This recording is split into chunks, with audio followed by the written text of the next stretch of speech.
bottom should be a wake-up call. If you get fired for showing up drunk, if you don't shoot for your best friend, or if your credit score is so bad you're borrowing money from Big Paulie, it's time to get your act together. Tonight, Jesse Watters Primetime is declaring San Francisco has hit rock bottom, and they need an intervention. This isn't just about San Francisco. This is a warning shot for the rest of the country, because liberalism spreads worse than a virus from a Chinese lab. San Francisco is officially now a no-go zone. In San Francisco, just outside. Are you alive, bro? I'm just checking. I gotta stop smoking that for the kids, man. You got the kids right here, man. The federal building in San Francisco, California. As you can see, there's a fentanyl genocide happening in our community. San Francisco turned itself into a cemetery. San Francisco doesn't enforce the law. San Francisco doesn't even allow you to cast judgment. How dare you think children shouldn't have to step over urine-soaked junkies on the way to school? Urine-soaked junkies have rights too, you know. In San Francisco, junkies have more rights than you do. And what's your drug choice, brother? Heroin. Crystal meth. Methadone. We saw a woman who was pregnant just now. What is she smoking? She's smoking fentanyl? And she's 8 months pregnant? I don't know what they're putting in this stuff. I don't know if it was aliens. I'm not trying to sound crazy, but stuff. Must be causing all these like psychological breakdowns. You just choose to be? A lot of people are out here because they want to be out here. Drugs are illegal, defecating on the streets illegal, pitching a tent on the sidewalks illegal, but junkies are allowed to break the law. All of these laws, we actually pay them to break the laws. But if you break a law in San Francisco, you're in trouble. It's not if you're homeless, you know, because you're allowed to rape, rob, and steal. Broad daylight, I saw someone get raped. Raped, bullied, picked on, stripped naked, robbed. Somebody is dead. You know, someone robbed me with a machete today and all my stuff. Crowbars and bats. I saw you get shot in the back of the head. Somebody getting shot. Did they live it? No. You will end up getting hurt out here. The other homeless people are like the worst enemy. People do not play out here. It's like I have weapons. I have reputations. Okay. What kind of weapons? Bats, hatchets, knives, mace, tasers. Not only is San Francisco a sanctuary for illegal aliens, it's a sanctuary for drugs, violence, and the mentally ill. San Francisco is now the #1 drug tourism destination in America. The people you see ODing in the Tenderloin, most of them aren't even San Francisco residents. Most of them are, the list addressed in this country, but only 3 out of 45 list San Francisco as their address, and that was pretty, I don't want to say surprising, but that was something that we're paying attention to. So how did the San Francisco experiment turn out? Let's create a mecca for violent drug addicts and then defund the police. Liberals triggered a pilgrimage of vagabonds and zombies into a city that used to be beautiful. You want to hit rock bottom? Go to San Francisco. It's the most comfortable rock bottom around. They leave you alone at rock bottom. Rock bottom's so cushy they keep you alive, just barely. San Francisco is now a near-death experience. That's why all the tech guys won't go back to the office. It's not because they're lazy, they're just afraid to go outside. Do you want to commute through a fentanyl caliphate?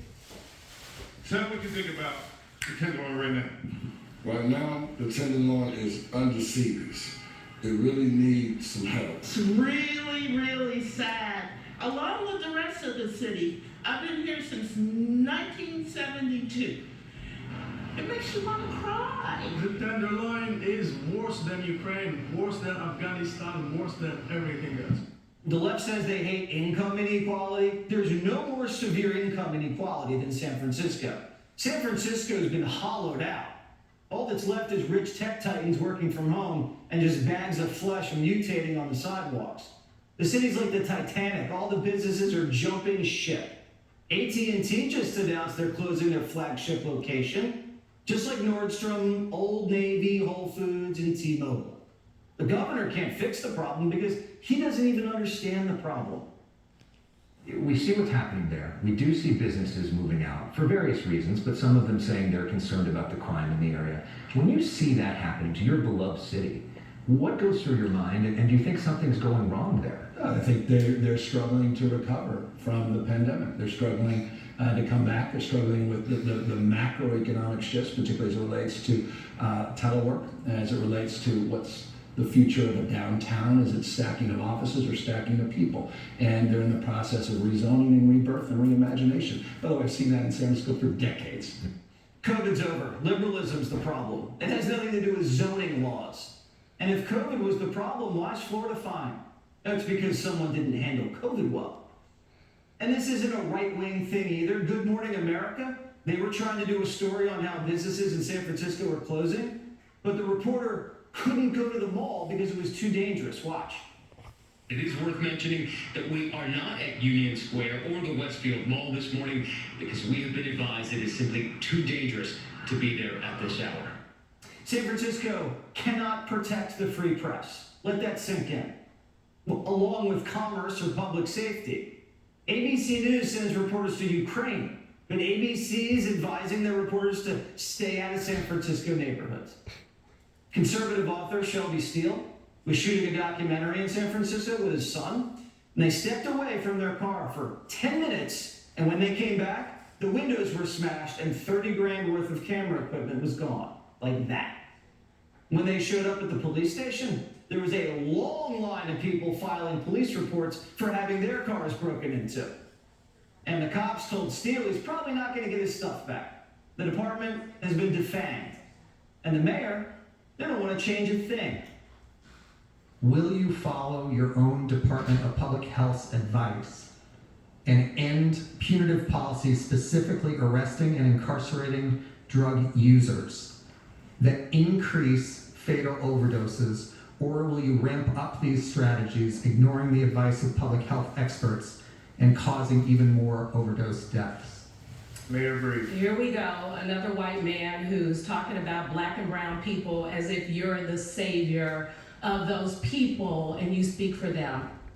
Stay out of this, white people. We don't need your help. We don't want your help. Haven't you done enough? Okay, Mayor, then you're on your own.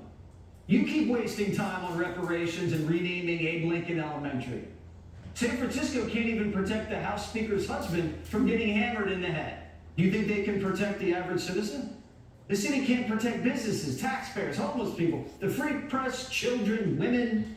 The only people San Francisco protects are illegals, felons, and homeless drug addicts. Are Democrats proud of San Francisco? San Francisco is on the verge of becoming a failed state. San Francisco is like a rogue nation. The city can't manage its institutions and protect its own people. The only reason the tech people haven't been run out of town is because everything's done over computers. Everything brick and mortar's hightailing it out of there. Jesse Watters Primetime is this close to declaring martial law in San Francisco. Bring in the National Guard, bring in FEMA, save the city before it's too late.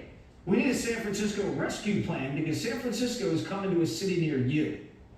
And just like we should have shut down the virus in Wuhan, we need to do the same thing in San Francisco. Let's turn it over to Katie Davis-Court, reporter for Post Millennial. So Katie, you've been in San Francisco reporting for quite some time. Is it even worth rescuing? Right, that's a great question. You know, what we're seeing is the result of failed progressive policies played out in real time. And the American people, they need to take a look at San Francisco, Portland, Seattle, and use these cities as an example as to what's to come to the rest of the country if they elect these far-left progressive politicians into positions of power. And quite frankly, I do not see these cities getting any better, and here's why. The Democrat Party, they are no longer the party of classical liberalism that believes in the rule of law. They are now the party of the far left, and their politicians are complicit with the destruction of these cities. You see Democrat Governor Gavin Newsom give that recent interview when asked about the mass exodus of the businesses, saying, oh, well, you know, these businesses, they just chose a wrong location. Now, this is someone that many speculate is going to be entering his bid to be president of the United States, who clearly does not believe in the rule of law. So what is to come to the rest of the cities under Governor Newsom's governance?